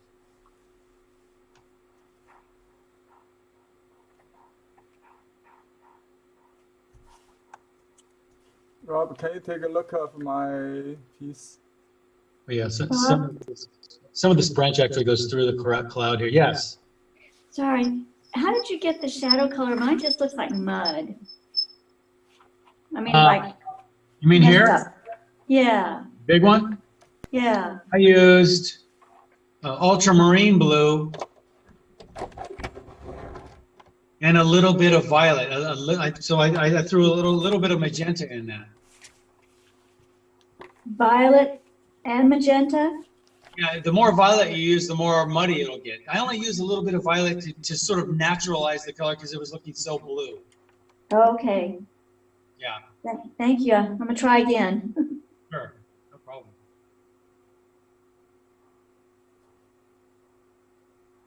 Rob, can you take a look at mine? I don't know if you guys can see this or not, but this background hill really got kind of foggy, but it didn't lose much of the value in it. Rob, can you take a look at mine? Yeah. Is this shadow here? Hold on. this brown, too brown, too vibrant. Right here, in the shadow. That's very nice. Should I? Yeah, I would take a little blue over that or something. Okay, Yeah. yeah, that's what I'm doing. So that's it. Okay. Good. Yeah. Okay. Yep. That's better. Okay. Yeah. And if you're, you know, the little the white branch in the foreground, I do like that. So leave it if you want to, but if you want it to feel like it's more in shadow, or if you want to dapple a little bit of shadow on it, you can just use a little shadow color here and there on that too. Okay. So just too even. Yeah.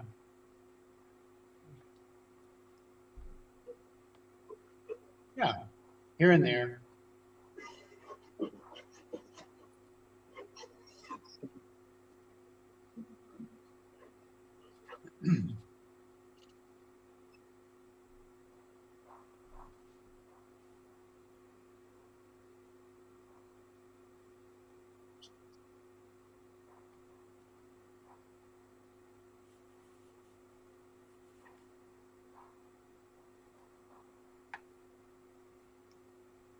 All right. Good. Okay. Thank you. Sure.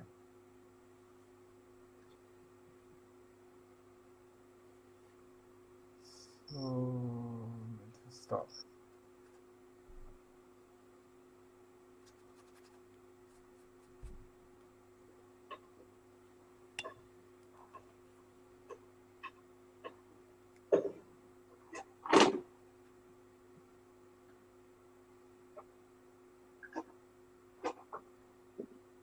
All right, you guys, I'll meet you back here at 12:15.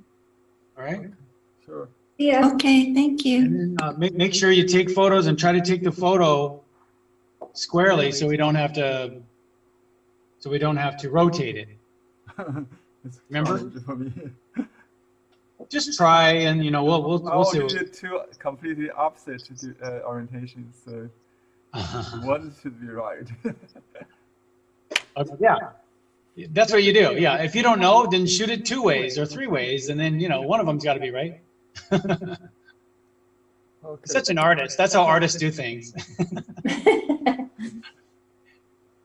What do they say? The engineer, when they use the camera to focus, will turn the lens. You know, they'll turn the lens and focus that way.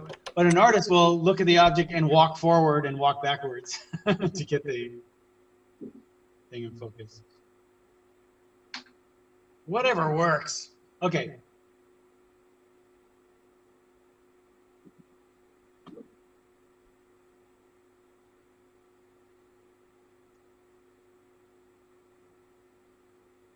You see that? Yeah, yes. Okay. Oh, yeah. So, you know, I can't think of much to say on this one. This one's a really, really well done painting. Beautiful. Thank It's you. just, the problem is that it's all wrong. No, I could see possibly back here a little bit of, wow, that got white on me. Glazing more. Like a little bit of Chinese white and blue possibly. Just, of course, not that white, Mm-hmm. but a little bit lighter back there, I'm thinking, Uh-huh. just to throw that back with a touch. Yeah. Besides that, I mean, it's really well done. Really nicely done. Thank you. I think your stick over here came out great. Oh yeah. Thank you for the advice you gave earlier. Awesome. Yep, you see how the way he's using gouache right there? That just really works well. And it reads it's in the shadow. I mean, it's, yeah, right? Yeah. Yeah, just taking little glazes and putting them over, you know, those make it feel a little bit more like they're in shadow. Beautiful, Henry. Thank you, George. Thank you. Yep. Thank you, everybody. You see how you have soft edges, kind of soft edges out here? You see how these edges are soft? Where? You can't I see. don't The see it. middle ground. This is dark. Those edges are a little soft. I would make these edges soft out here. On the Maybe left soft. side. Yeah, I was trying, but yeah, I have to maybe wash it. Yeah. Yeah. A little bit of that I think would be nice. Okay. That's about it. I mean, you're by the way, your branches are great. Yeah, that's my Chinese training. I was gonna say you have a little experience painting branches. I like how you overlap too. Very nice. Thank you. Oh, that's beautiful. Okay, I thank like how you. you use two different blues in the sky too. Yeah, I got some cobalt and an ultra. Yeah. Yeah. Yeah, that's a beautiful piece. I love it. Yeah. It almost looks like a sketch, like a painting sketch, very quick. And yet it's That's what the rendered Sumi. beautiful. That's what the Sumi. The Sumi painting teaches you that. So. Yeah, I did a Sumi sketch when you do the drawing, actually. Wow. Yeah, I sent in the. Did I send it? Let me just pointing. That's okay. I'll catch it on the email. Yeah, okay. I didn't send you that, but let me just change this to the scene quickly. I have to go. Bye, everybody. You can see it now, right? Can you see it? Yeah, I can see it. I can see it. Yeah. Yeah, yeah. That's the Sumi sketch I did with this the original. Yeah. Nice sketch. I like that a lot. Wow. Yeah, really nice. Thank you. Beautiful. I have to go. Thank you, Rob. All right, you guys. Thank you, everybody. Bye bye. We'll call that good.